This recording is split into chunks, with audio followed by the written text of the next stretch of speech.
कटवावे के बा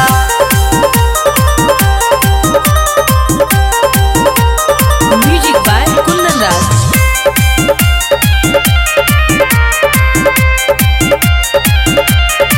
धूमधाम से पवन सिंह के बर्थडे मनावे के बा धूमधाम से पवन सिंह के बर्थडे मनावे के बा मियां खलीफा से केक कटवावे के बा मियां खलीफा से केक कटवावे के बा मियां खलीफा से केक कटवावे के बा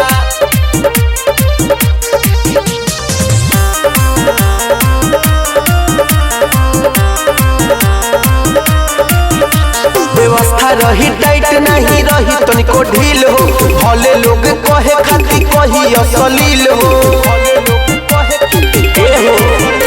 व्यवस्था रही टाइट नहीं रही तनिको ढील हो भले लोग कहे खाती कही असलील हो सनी लियोन के तो संग ही बोलावे के बा मियां खलीफा से केक कटवावे के बा मियां खलीफा से केक कटवावे के बा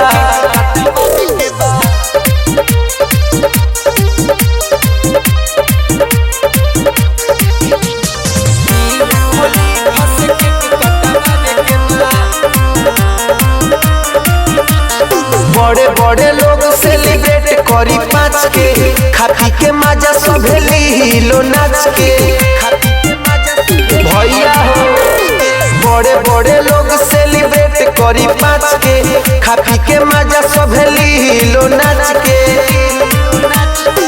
आज शुभम सुनगरा कबारे के बा मियां खलीफा से केक कटवावे के बा मियां खलीफा से केक कटवावे के बा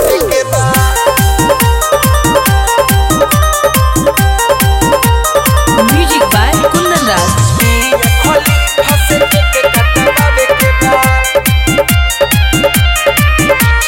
धूमधाम से पवन सिंह के बर्थडे मनावे के बा